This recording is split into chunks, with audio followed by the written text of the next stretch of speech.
Matatapos lamang natin awitin ang His eye is on the sparrow, yun yung English na awiting yun o hymnong yun.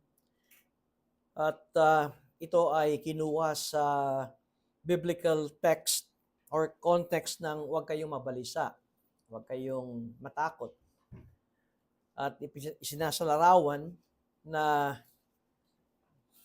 wala kayong makikitang ibong maya na nagsasabing ako'y depressed o ako ay merong melancholic na pinagdadaanan at parang gusto ko na magbigti. Alam nyo, sa cartoons lang yun, yung mga ibon na nagbibigti. Ngunit sa totoong buhay ay laging masaya ang ibong maya. Kami po ay mayroong ibon na yung kakatil na ibon. Ito yung mas malaki pa sa lovebird. At nung ito ay nagsimula sa isang kakatil, babae, at nung nagkaroon siya ng partner na lalaki, ay kitang-kita namin ang pagkakaiba nung saya nitong ibon namin na ito. At mahigit isang taon na sila po ay magkasama sa isang kulungan. Kahit nasa sila ay nakakulong, masaya silang mag-asawa.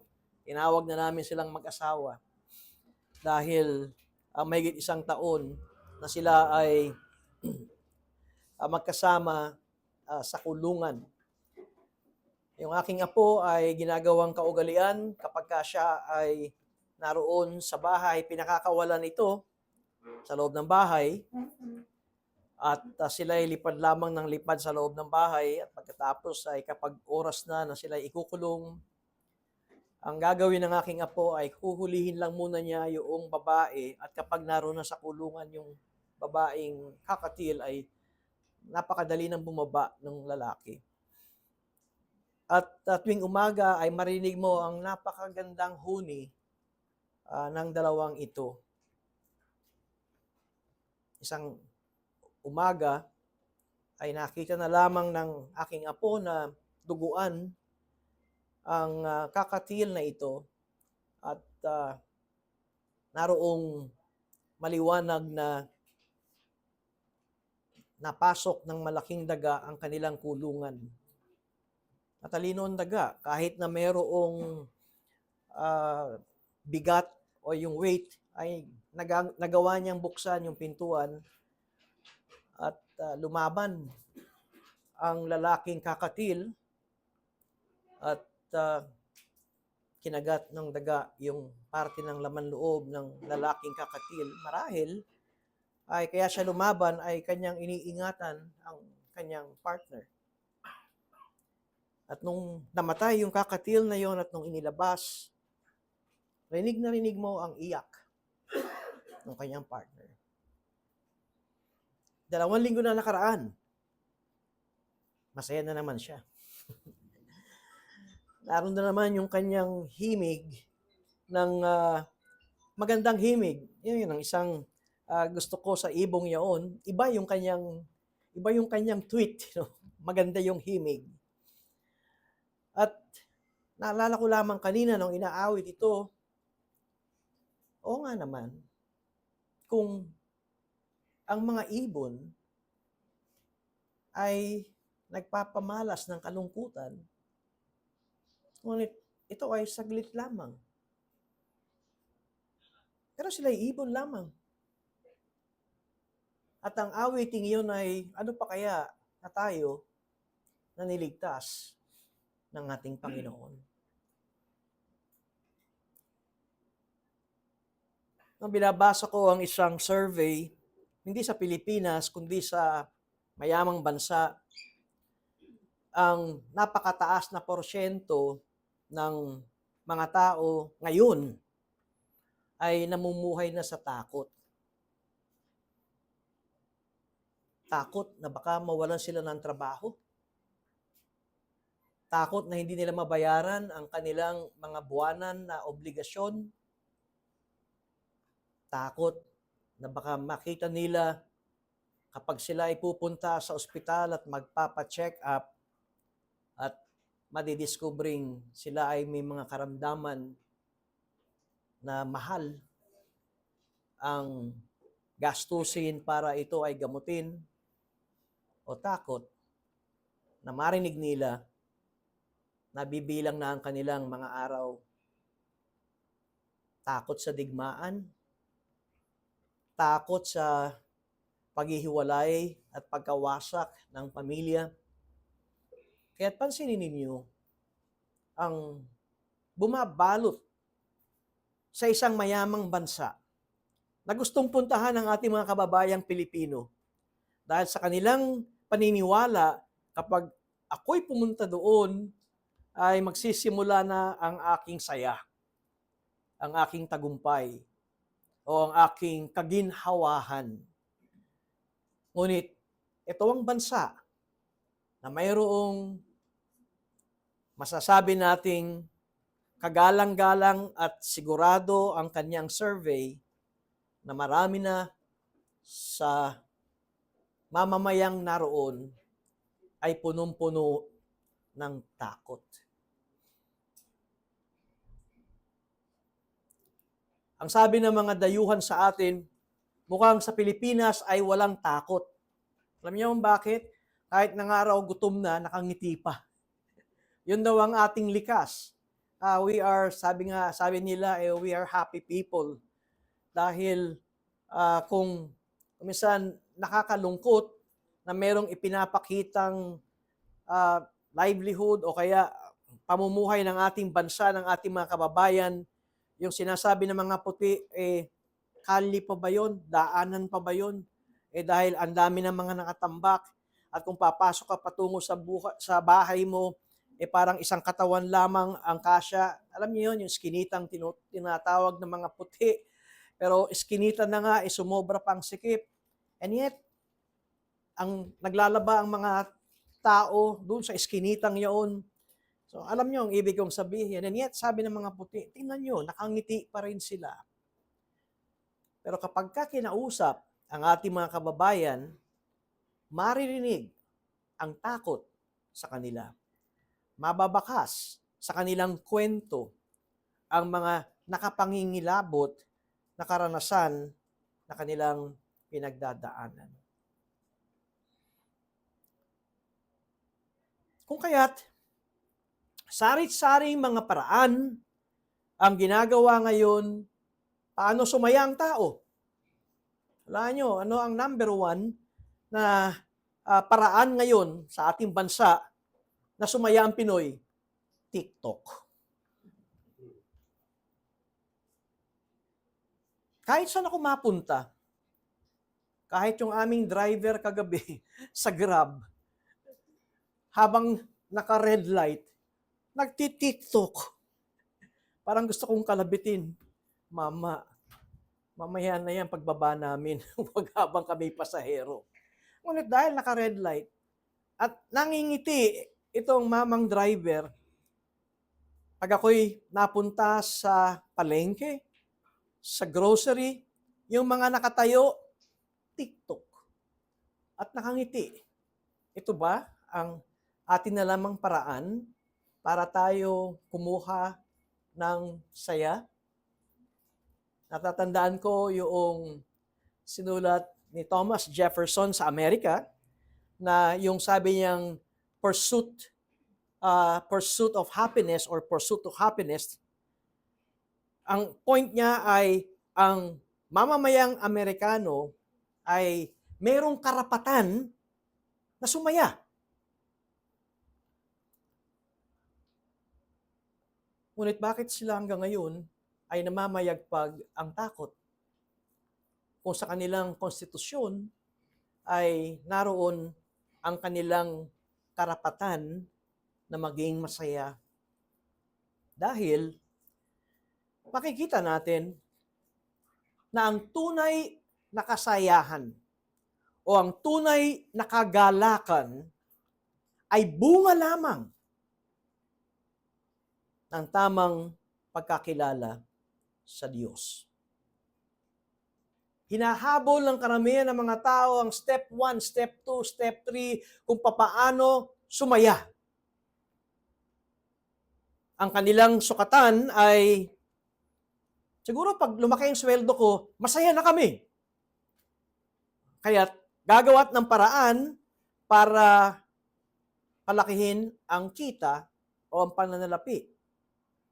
Pero nakita natin ang isang halimbawa sa kasaysayan na isang billionaire noong 1940s na sinasabi na ng mga kapwa niya, mga mayayaman at bilyonaryo na halos pinakyaw mo na lahat ang negosyo at ikaw ang pinaka-top na mayaman at kailan ka magpapahinga? Ang sagot niya ay just a little more dollar. Konti pang dolyares. Or kuminsan ay sinasabing, $1 more. Ito na ang isang tao na sinasabi ng kapwa mayayaman noong mga kapanahonang iyon na sabing, ang kaapu-apuhan mo ay talagang buhay na sa kayamanan mo. Matayin pong magpahinga. Anong problema ng taong itong naghahanap ng kapangyarihan? Wala siyang contentment. Ngunit, mayroon tayo makikitang simple lamang ang pamumuhay. Ngunit, nasa kanya ang kagalakan at kapayapaan.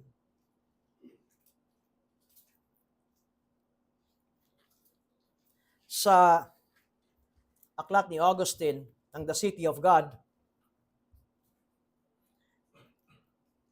ginamit ang ilustrasyon ni Alexander the Great tsaka itong pirata na nanggugulo sa karagatan. At sinabi ni Alexander the Great, bakit ikaw ay hindi matahimik? Sa aking salitang wika or paraphrase, bakit hindi ka matahimik? Nanggugulo ka ng karagatan dahil ikaw ay pirata. Alam na natin yung pirata, ito yung mga umaatake sa mga dumadaang barko. Ang sagot nitong piratang ito kay Alexander the Great, napakaliit ng aking barko. At ngayon ay ako'y iyong inaakusahan na isang pirata na nanggugulo ng kapayapaan ng karagatan. Samantalang ikaw ay napakarami mong barkong pandigma at pumupunta ka pa sa malayong lugar para guluhin ang kapayapaan ng ibang bansa at ng ibang tao.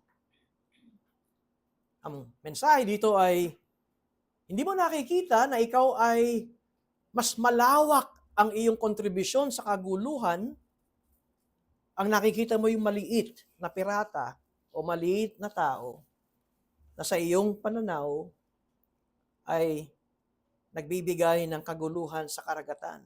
Ang punto nitong piratang ito, ano ang isang aking maliit na barko sa iyong napakalaking barko at napakaraming barkong pandigma na lumalaot at pumapalaot at pumupunta pa sa ibang lugar na gusto mong sakupin.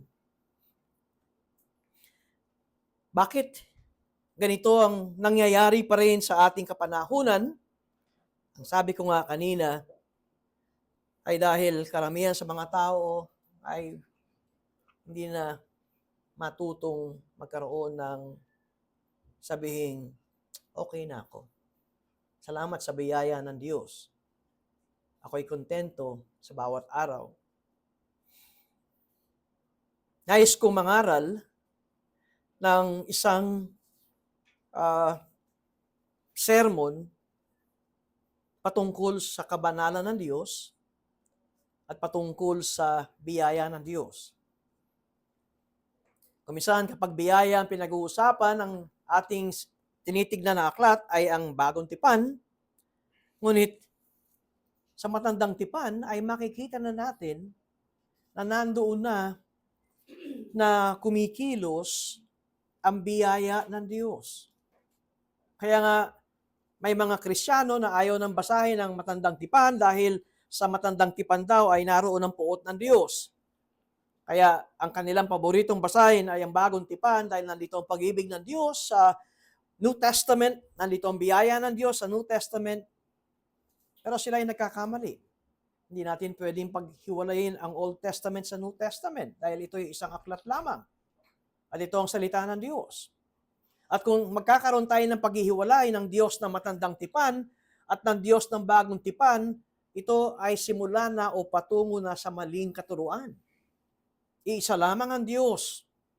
At ang pagbabasa ng Biblia, simula umpisa hanggang sa katapusan, ay makikita natin ang kanyang paglalahad at pagpapakilala sa atin kung sino siya at paglalahad ng kanyang plano.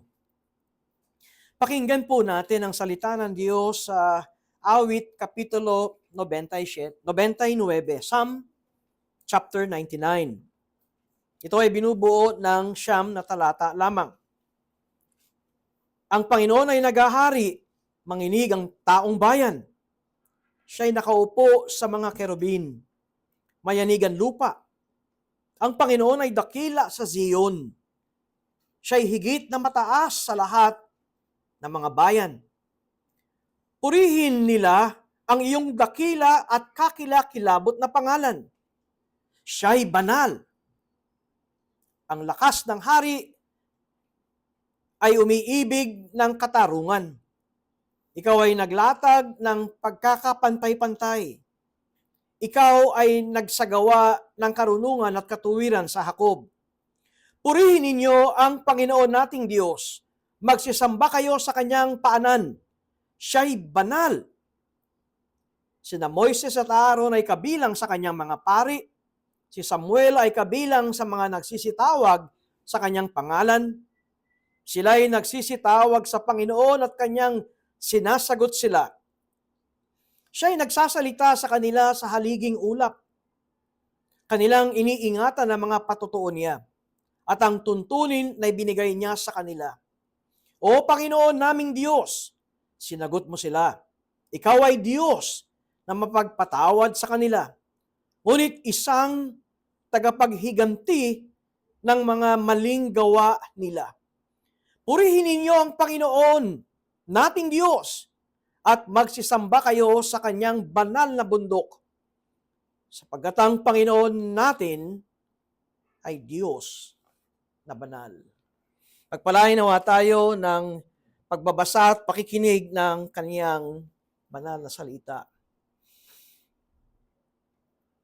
Dahil ito ay isang awit, madalas kong sabihin, sa tulad ng ating pangkaraniwang awit ay meron tayong refrain o meron tayong koro. Bagamat ang ibang mga Psalms o Old Testament scholars ay ayaw tawaging refrain.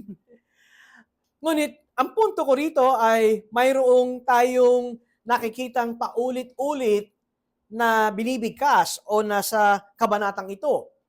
At 3 beses natin makikita ang paulit-ulit na pagpapahayag, siya ay banal. Kadalasan sa panahon natin ngayon, ang kahulugan ng kabanalan ng Diyos ay hindi nabibigyan ng tamang pagkaunawa.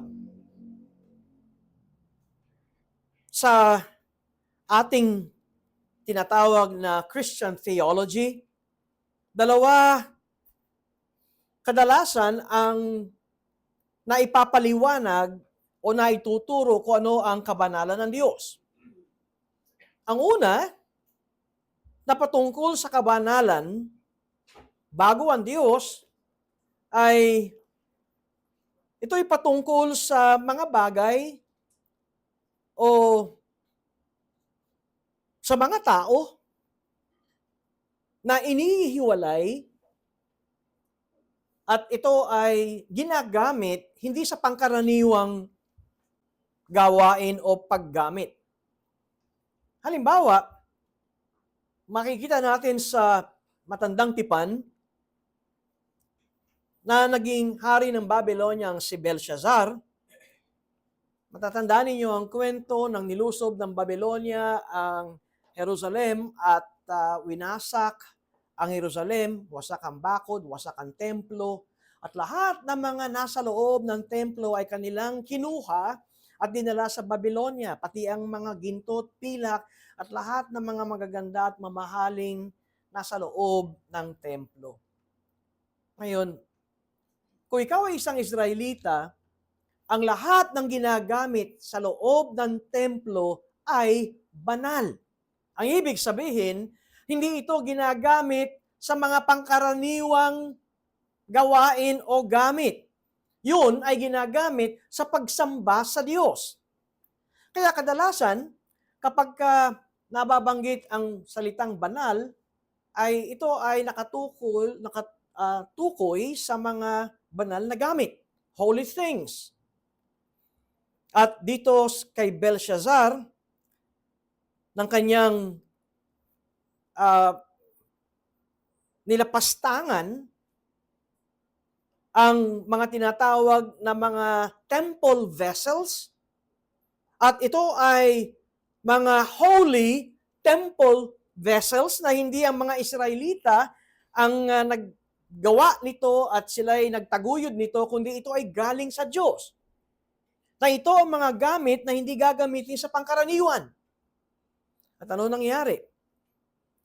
Etong si Belshazzar ay minsan sa kanilang pagdiriwang at lasingan ay kanyang inutos sa kanyang mga nasasakupan o sa kanyang mga nasa ilalim na kunin at tadalin ang mga ginto at mga pilak na baso or goblets.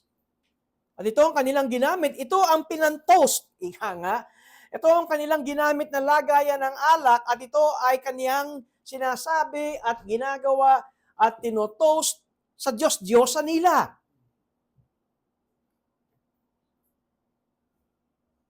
Ano nangyari? Nang gabiling yun, si Belshazzar ay namatay. At yan ay sa pagpapaliwanag, siya ay hinatulan ng Diyos. Dahil meron siyang ginamit na sa mata ng Diyos at sa kalooban ng Diyos at sa plano ng Diyos, sa matandang tipan, ito'y hindi dapat lapastanganan. Meron tayong term sa English yan, sacrilege. Eh nung dati ay kapag nababanggit ang word na sacrilege ay ito yung ninanakawan mo yung nakalibing sa sementeryo. Diba? Kasi merong mga nakalibing sa sementeryo, nandun lahat ang kanyang ginto, diamante, lahat. At itong mga thieves na ito ay naghihintay lang na mailibing at pagkatapos ay huhukayin. At yan ay isang sacrilege kasi yung patay ay sagrado at ninakawan mo pa. Ngunit, kung titignan natin, ito ang isang pagkaunawa natin, or in fact, kasama ito sa katuruan sa Christian theology ng kahulugan ng banal. Ngunit, ang nais kong tignan natin ay ang kabanalan ng Diyos. The holiness of God. Kapag ating titignan ang kabanalan ng Diyos, ang ibig sabihin nito ay kung ihahambing ang Diyos sa atin o sa mga nilikha ng Diyos, that the holiness of God refers to the unparalleled majesty of His incomparable being, at siya ay walang anumang kahit napakaliit na mali, pinsala. He is 100% perfect, blameless, perfect, faultless, unblemished, ang kanyang moral purity. At ito ang Diyos. God is eternal, God is preeminent, God is omnipotent, omniscient, and omnipresent. At ang tawag natin, God is who He was, God is, and God will be before all things. That God is ageless, God is tireless, hindi napapagod, and God is faultless, meaning He is beyond full human comprehension. Naalala ko nung ako ay nasa Bible school, ang isang definition ng holiness of God is the otherness of God. Ano ba ang ibig sabihin nun? Iba siya. Ang isang ah, paliwanag pa ng holy or sanctified, ikaw ay inihiwalay. Kaya totoo, minsan tayo ay tinatawag na holy. Tayo ay sanctified. Tayo inihiwalay. Tayo inihiwalay para sa kaluwalhatian ng Diyos. Kaya doon lamang kapag nakita natin kung ikaw ay namumuhay sa pangkaraniwan, anong ibig sabihin? Kung ang pamumuhay mo ay pangkaraniwang tulad ng pamumuhay ng mga pangkaraniwang nasa mundong ito, namumuhay ka ng immoral, namumuhay ka ng walang paggalang sa Diyos, ang iyong isipan, ang iyong practice, ang iyong gawain ay lahat kung ano ang taliwas sa salita ng Diyos, tandaan mo, ikaw ay hiwalay. Ikaw ay inihiwalay ng Diyos for the purpose of makapagbigay ka ng kaluwalhatian sa Diyos. And yet, kung sinasabi mong ikaw ay isang anak ng Diyos, ikaw ba ay inihiwalay? O nakikita mo ba ang iyong sariling ikaw ay inilagay ng Diyos sa liwanag na at hindi sa kadiliman? Marahil ito ang isang struggle kung bakit marami pa rin ang mga Christians na lugmok sa kasalanan ay dahil sa hindi pagkaunawa kung ano ang ibig sabihin ng hindi mo ba alam na ikaw ay banal? At naninirahan sa iyo ang Espiritu Santo? At ang sino man magwasak ng templo ng Diyos ay wawasakin ng Diyos. Hindi mo ba alam na ikaw ay templo ng Diyos? Meaning, kayong lahat ng mga mananampalataya, hindi lamang individual. Ngunit tingnan natin muna ang tinatawag nating ang Diyos ay banal. Meaning, God is unlike His created beings. Iba ang Diyos. That God is absolutely distinct from us.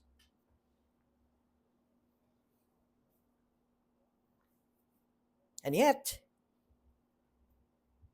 nilikha ng Diyos ang tao ayon sa kanyang wangis.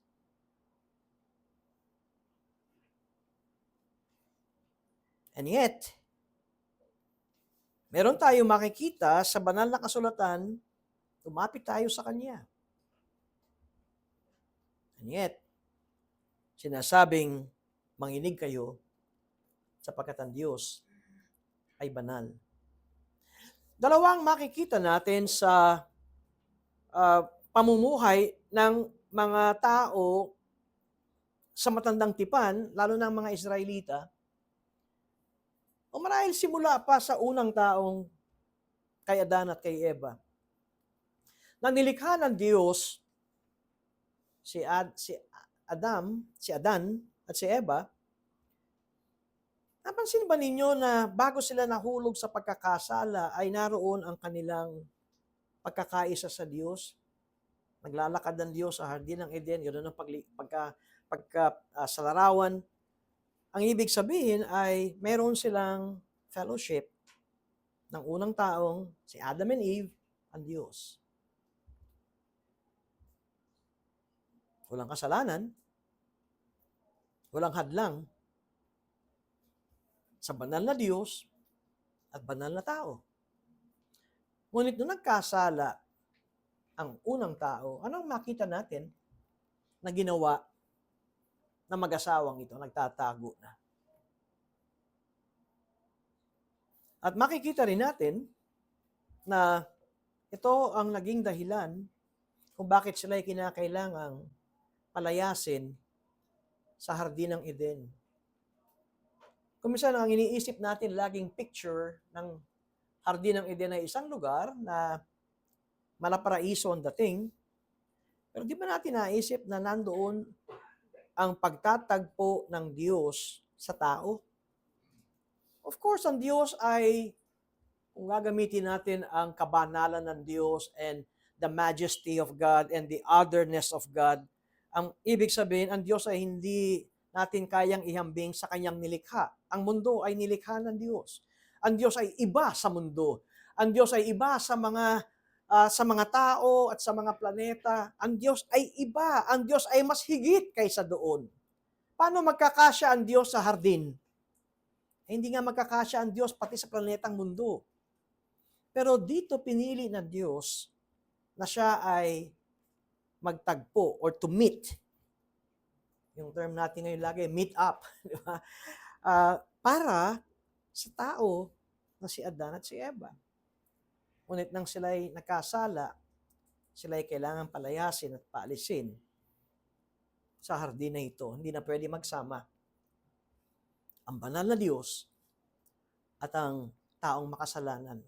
Pero bago pa nilikha ng Diyos ang tao na walang kasalanan, ang Diyos ay iba na.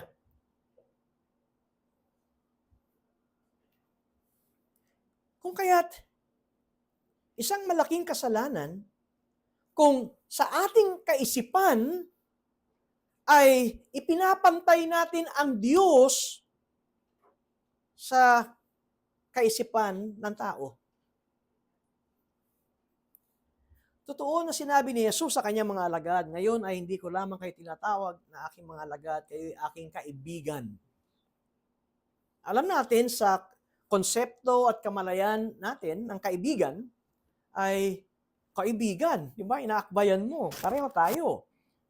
Totoo na ang mga anak ng Diyos ay hindi lamang mga alagad ng Diyos, kundi sila rin ay kaibigan ng Panginoong Jesus.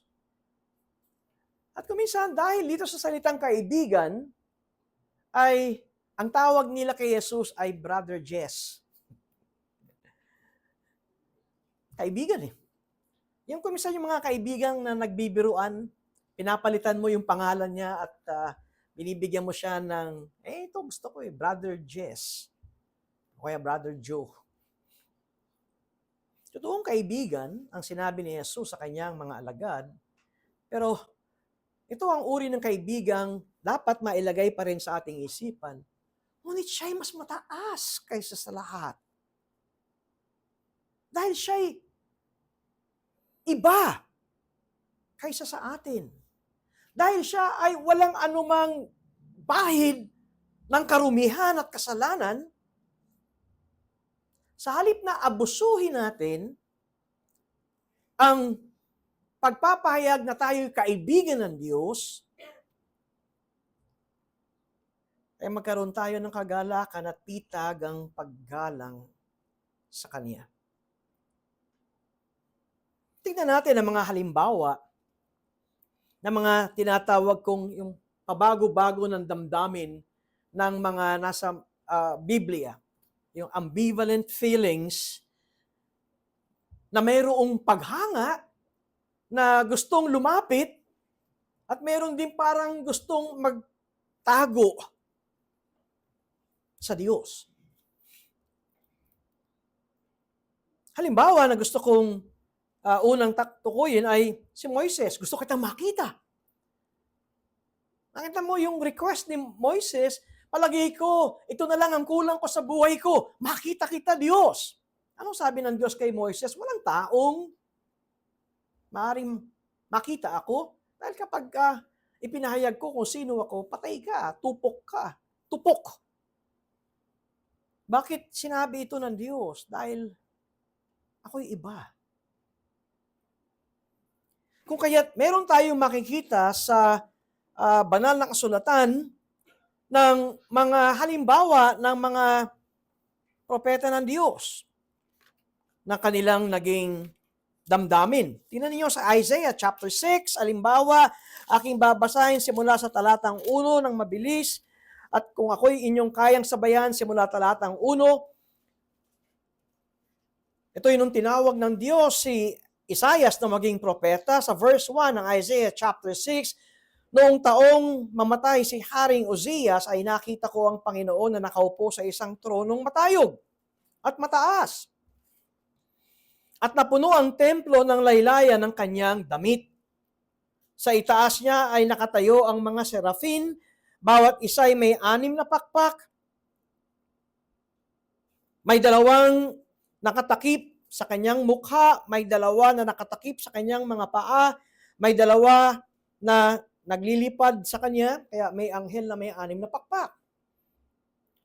Sa verse 3, at tinawag ng isa ang isa at sinabi, banal, banal, banal ang Panginoon ng mga hukbo.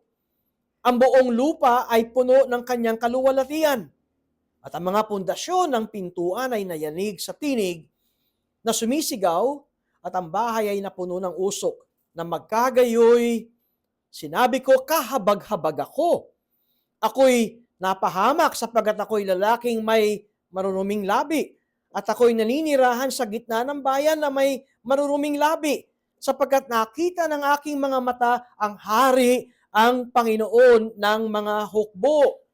Na magkagayoy, lumipad papalapit sa akin ang isa sa mga serafin na may baga sa kanyang kamay, na kanyang kinuha ng mga sipit mula sa dambana.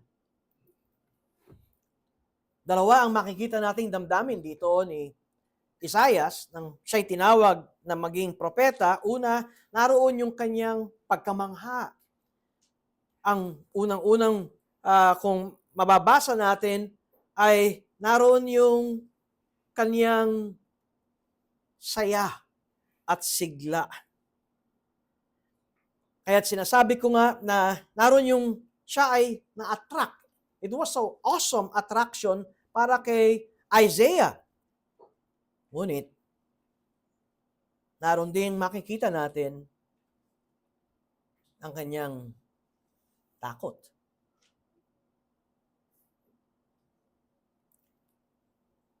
Si Hosea, or rather si Isaiah, ay na-awestruck, hindi Star Trek, awestruck. Andun yung kanyang attraction, ngunit naroon din ang kanyang banal na takot.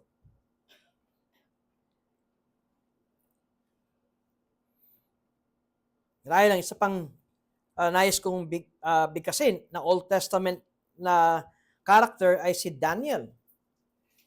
At kung makikita natin, ang naging pagkilos ni Daniel sa presensya ng Diyos ay naroon ang kanyang pagpapakita ng galang. Nandun ang kanyang takot. Of course, nandun ang attraction, and yet, nandun ang takot. Sa Daniel chapter 8, verse 17, sa gayoy lumapit siya sa kinatatayuan ko,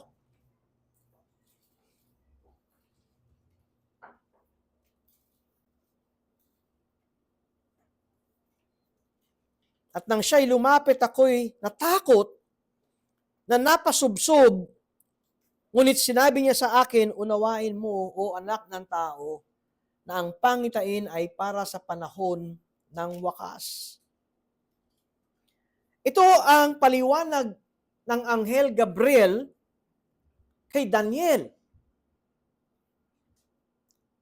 Nang ako, si Daniel, sa verse 15, ay makakita sa pangitain, pinagsikapan kong itong maunawaan, at narito nakatayo sa harapan ko ang isang kawangis ng tao.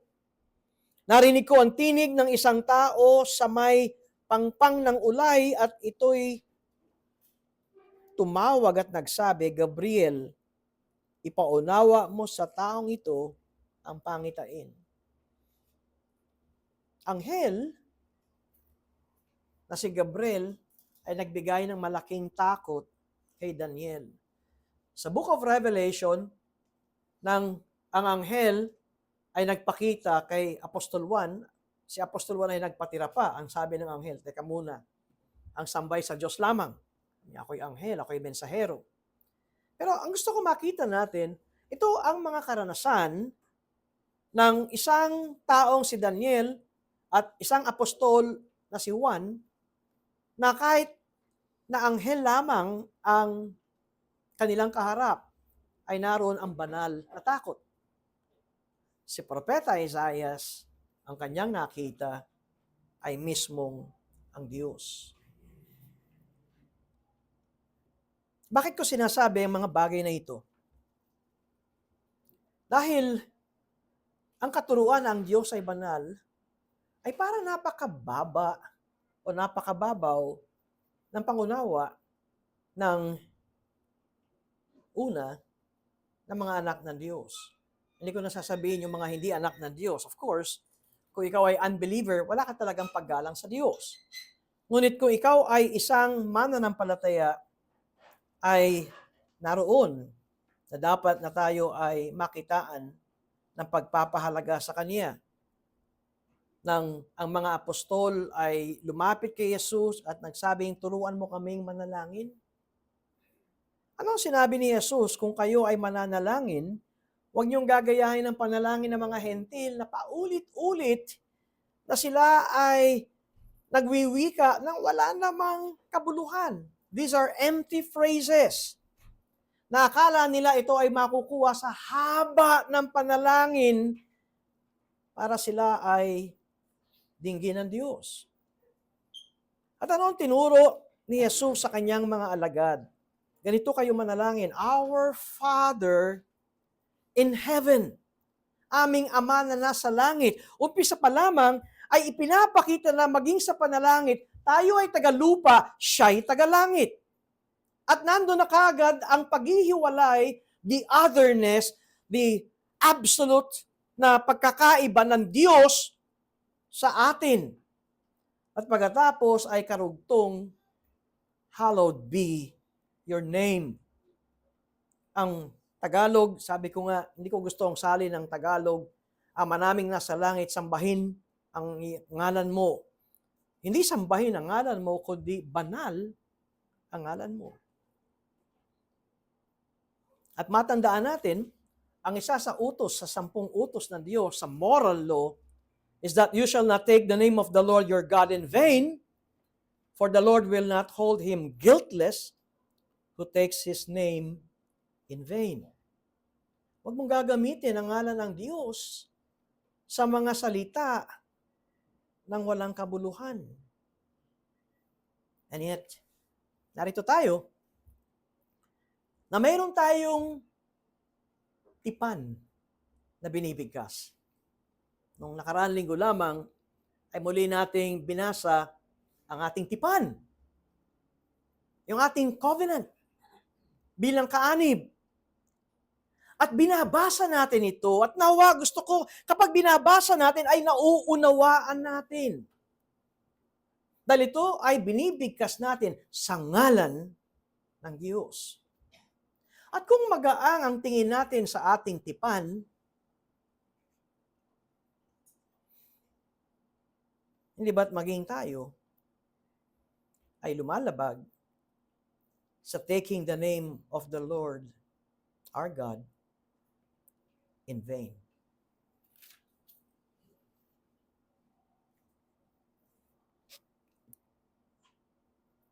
Sa unang Samuel, Kapitulo 2, talatang 2 at 3, mas gusto kong basahin sa English Standard Version, 1 Samuel chapter 2, verses 2 and 3, there is none holy like the Lord, for there is none besides you.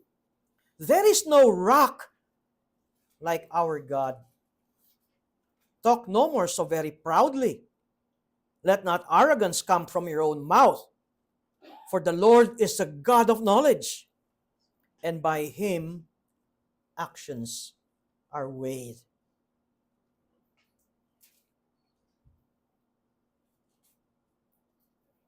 Kaya't inuulit ko, huwag natin bigyan ng napakababaw na kahulugan na ang Diyos ay banal.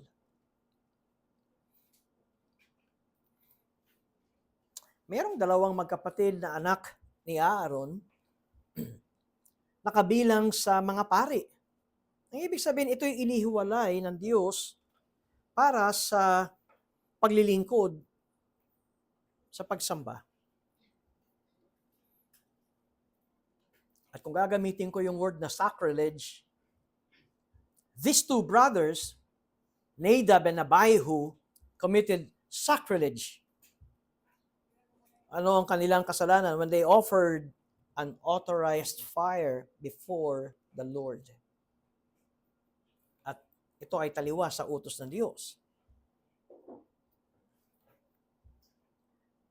Yung kanilang pangunguna, yung kanilang presumptuous na pag-uugali na kami rin naman ay mga pari. At maaari namin gawin ang ginagawa ng aming tatay na pari din.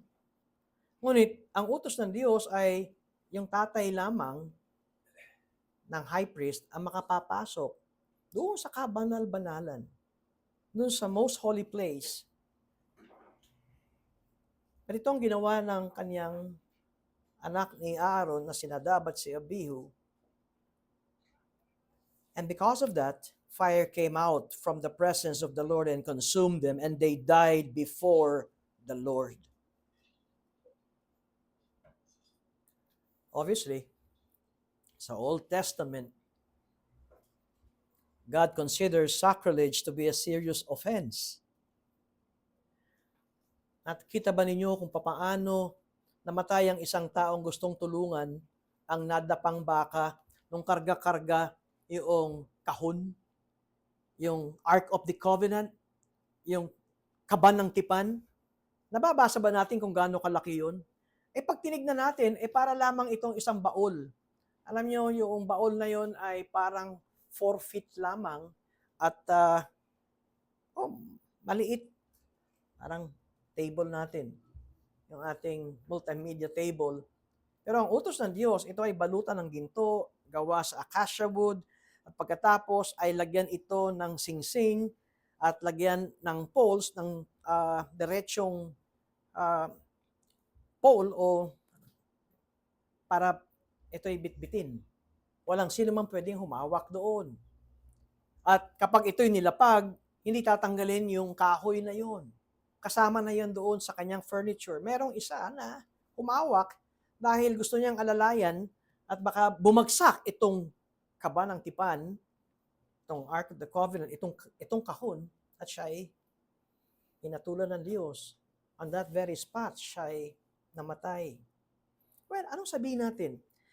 Old Testament yun. Iba na sa New Testament. Anong ibig sabihin iba na sa New Testament? Ang ibig bang sabihin ay nabago na ang standard ng kabanalan ng Diyos? Dahil nasa New Testament na tayo? Katunayan, pag binasa natin ang pagpapaliwanag sa bagong tipan, lalo na sa aklat ng Hebreyo, ang ipinapakita rito ay kung bakit yung Holy of Holies, kung nasaan yung tabernakulo, ay may napakakapal na kurtina, ay pinapalalahanan tayo, ang Diyos ay hiwalay at naiiba sa atin.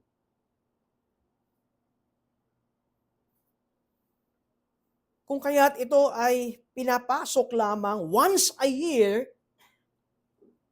ng high priest. At dito siya nag-o-offer ng blood sacrifice para sa kasalanan ng mga Israelita noon. At ano ang gusto kong makita natin sa Old Testament na ito? Na tinuturo that God is holy and we are not.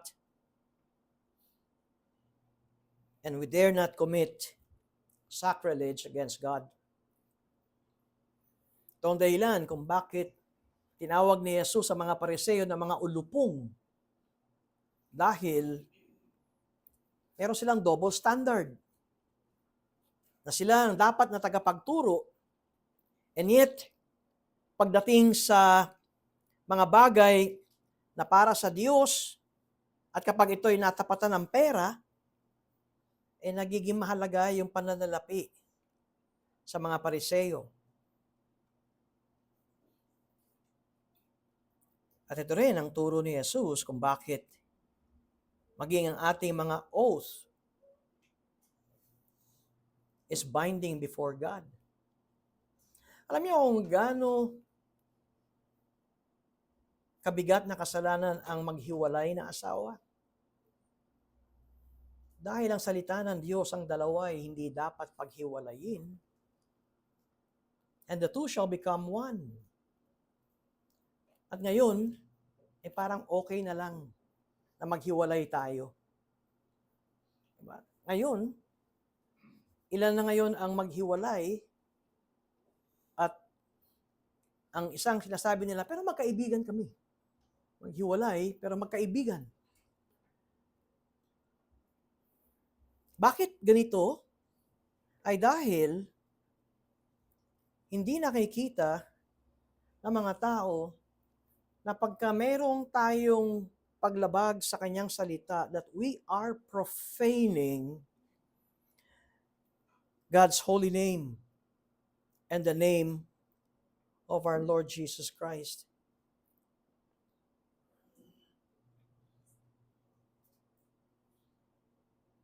Ang isa nating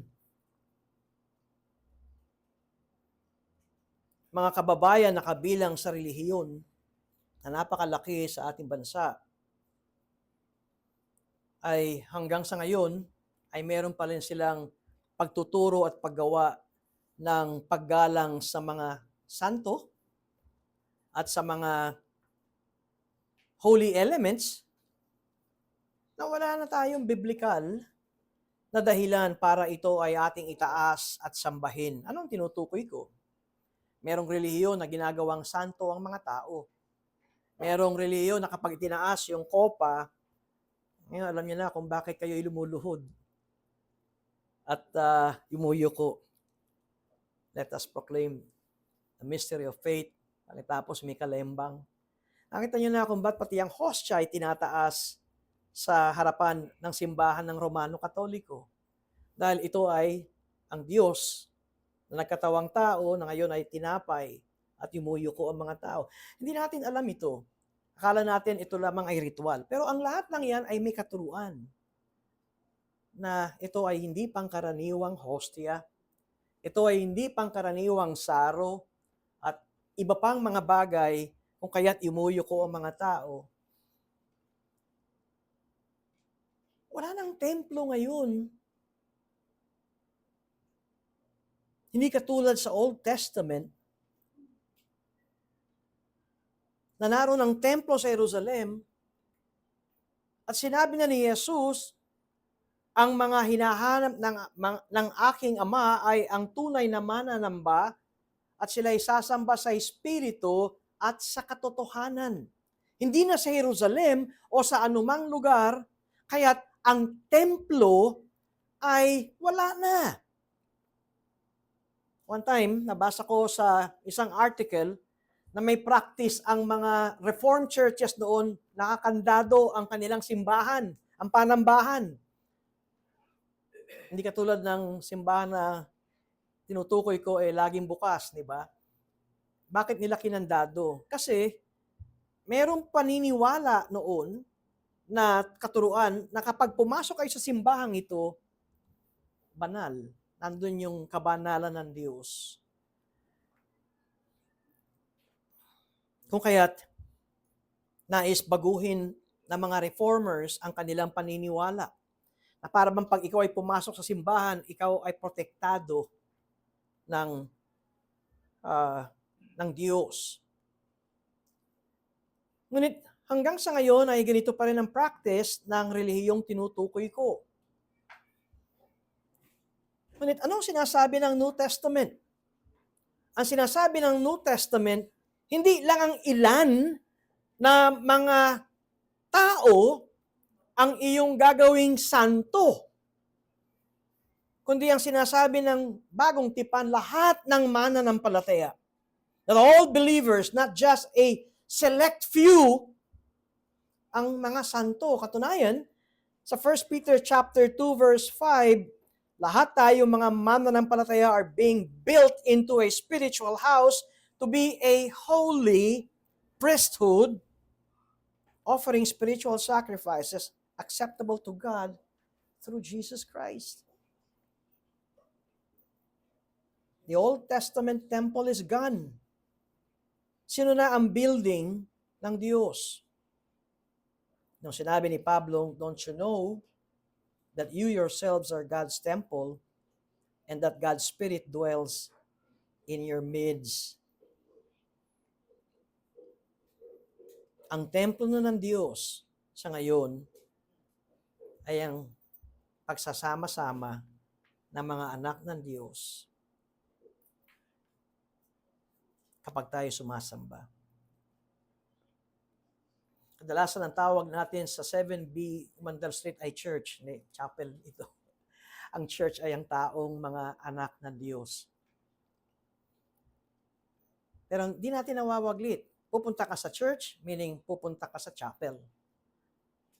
At sinabing pupunta ka sa church, pupunta ka sa pagtitipon ng mga anak ng Diyos.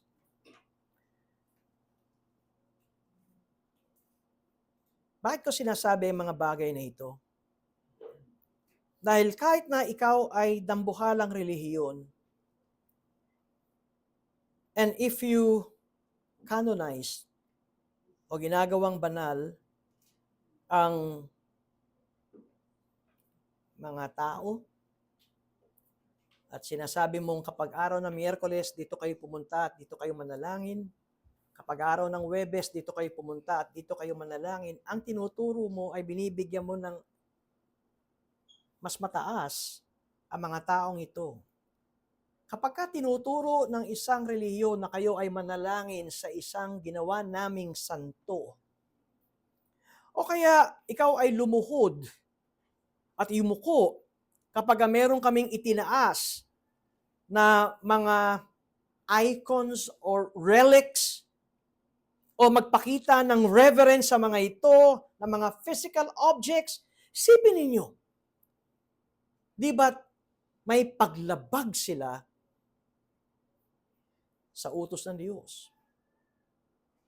Huwag niyong luluhuran ang kawangis ng tao, ang kawangis ng nasa itaas, ang kawangis ng nasa ilalim ng karagatan. Anong ginagawa ng ating mga kababayan na kapag nananalangin, meron silang mga patron.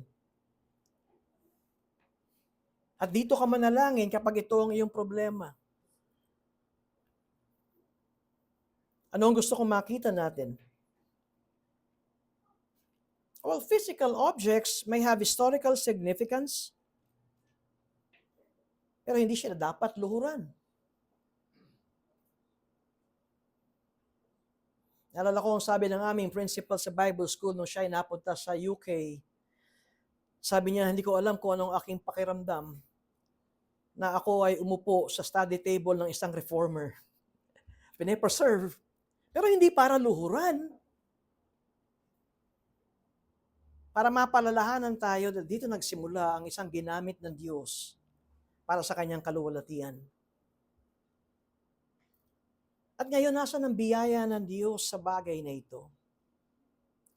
Kapag tayo ay nagsasabing, ako'y naligtas sa biyaya ng Diyos, huwag nating abusuin ang kabanalan ng Diyos.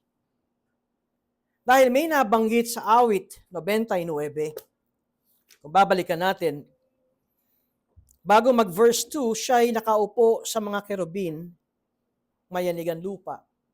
Ngayon, alam na natin na ang isang tinutukoy dito ay ang karanasan ni Propeta Isaias, sa Isaiah chapter 6. Nang nakita niya sa kanyang pangitain ang mga serafin at naroon ang kanyang attraction, awestruck, and yet naroon ang kanyang godly fear or reverential fear.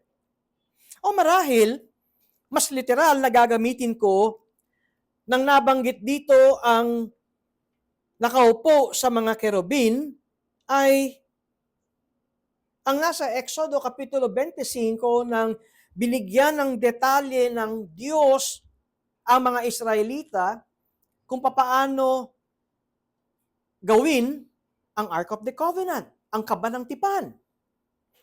At sa Kaba ng Tipan ay doon ilalagay ang utos ng Diyos, ang testamento, di ba nandun din yung mana at nandun din yung tungkod ni Aaron. At mayroong ilalagay sa ibabaw. At itong panakip sa kahon na ito ay naroon yung wangis na ginawa sa lantay na ginto na 2 kerubin. Tandaan natin, ang kahon na ito ay gawa sa acacia wood at ito ay binalutan ng ginto at mayroong pantakip dito sa kahon at ang takip na ito ay mayroon 2 anghel na kerubin na nakaunat ang kanilang pakpak na nakatingin sa baba sa takip at tinatakpan itong takip. At dito ginagawa ng high priest na once a year siya ay papasok sa kabanal-banalan, dala-dala ang dugo ng hayop, dugo ng kambing at iwiwisik sa dugo na ito. Ito yung tinatawag na atonement, Day of Atonement once a year. At isa lamang ang pwedeng pumasok ang high priest sa makapal na tolda nito. At ang matandang tipan ay nagpapaalala, dapat ang Israel ay hatulan ng Diyos sa kanyang puot at sila'y lipulin at mawala. At once a year ay iwiniwisik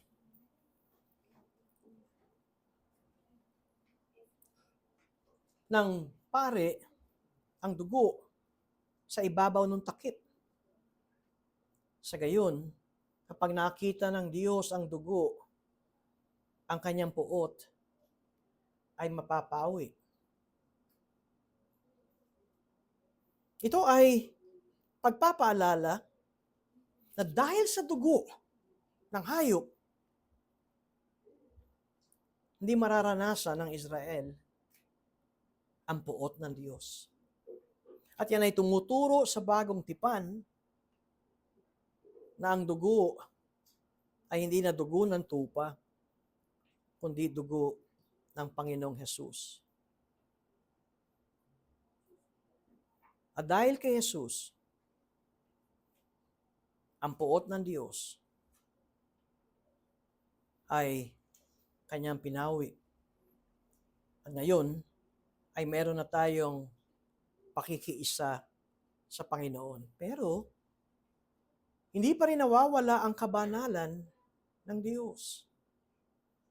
At kadalasan, dahil sa maling pagkaunawa, dahil si Jesucristo na ang siyang nakipagkaisa sa akin sa Ama, si Jesus ang aking tupa, siya ang namatay sa akin, si Jesus ang aking tagapagligtas, hindi na mawawala ang aking kaligtasan, kahit anong gawin ko, ako'y ligtas.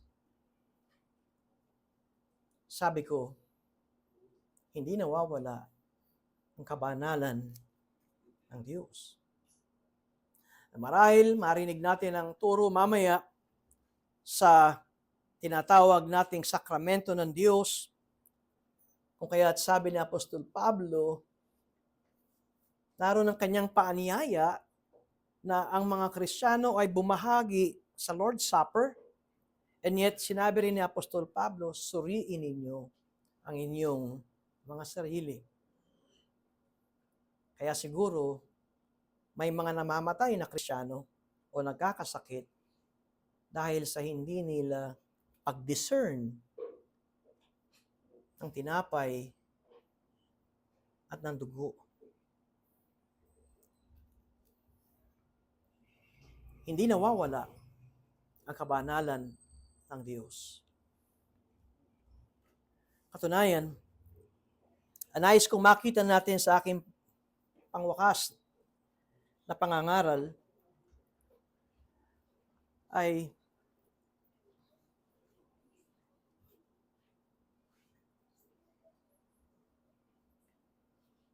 manatili sa atin ang paghanga sa Diyos,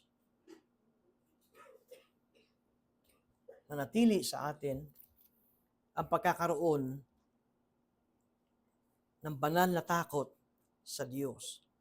Nandun ang ating attraction sa kanyang majesty, sa kanyang beauty, at naroon din ang ating paggalang sa Diyos.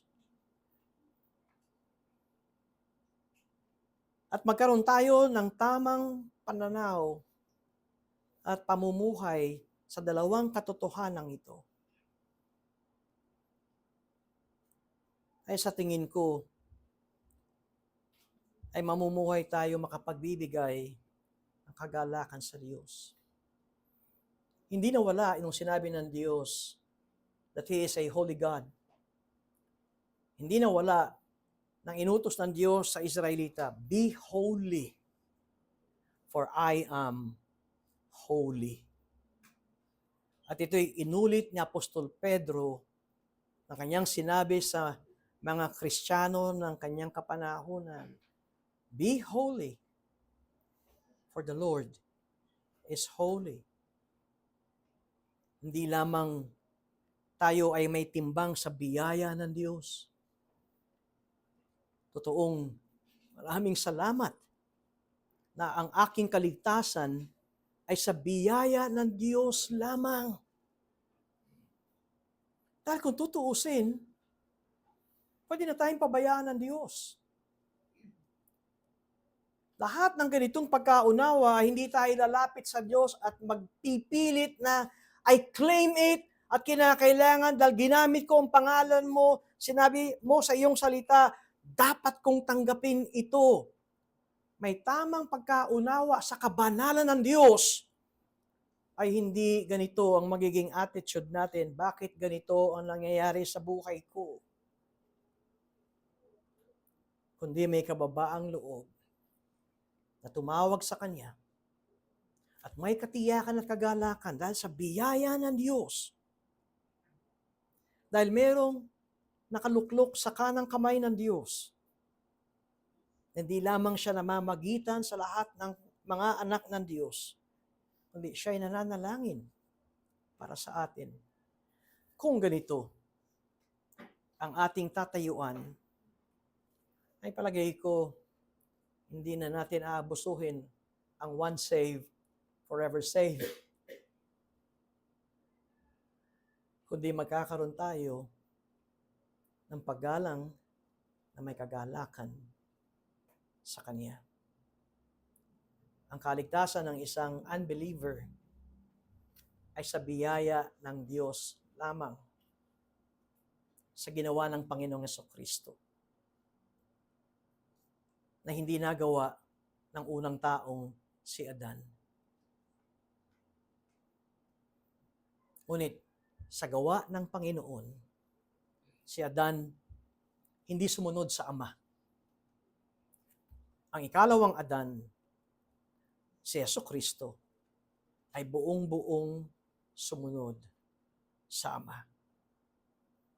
Kaya ang ating kaligtasan ay batay sa gawa ng ikalawang Adan, ng huling Adan, at ang gawang yan ay ang kanyang kamatayan sa krus.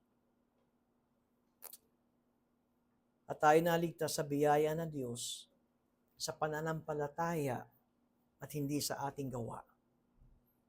Kaya naway sa mga narito na hindi pa masasabing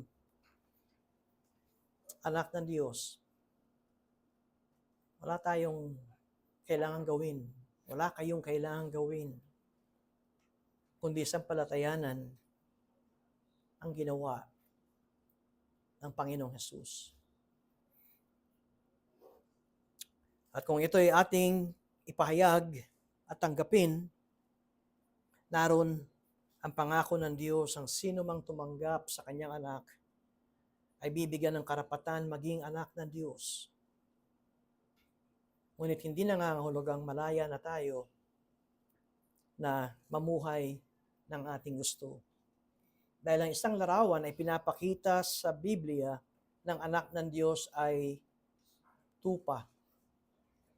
At ang tupa ay hindi nag-e-enjoy sa putik. Ang tupa ay hindi katulad ng ibang hayop na paikot-ikot sa putik. Ang tupa ay hindi pwedeng magsarili. Ang tupa ay naghahanap ng kapwa tupa at dito siya sumasama. Ang tupa hindi sumasama sa ibang hayop. Hindi siya sumasama sa kambing. Ang kagalakan ng tupa ay siya ay sumama sa kapwa tupa.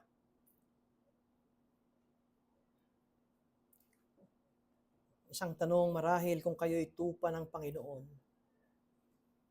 nag-enjoy ba kayo sa fellowship at samahan ng kapwa tupa?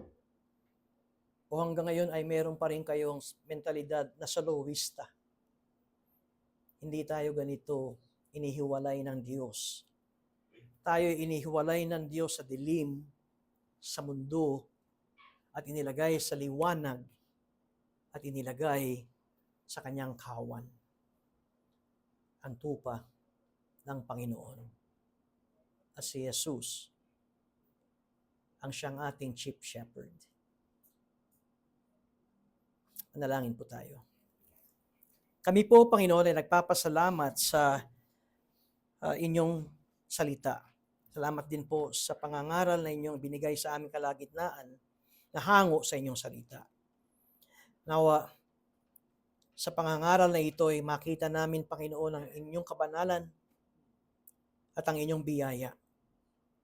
Naway, wag po namin paghiwalayin ang dalawang ito, kundi ito ay aming pagsamahin sa pagkakilala namin sa inyo at sa pamumuhay namin bilang inyong mga anak.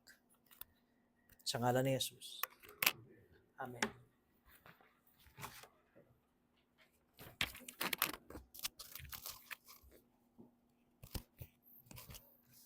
Salamat, Pastor, sa mensahe na salita ng Diyos.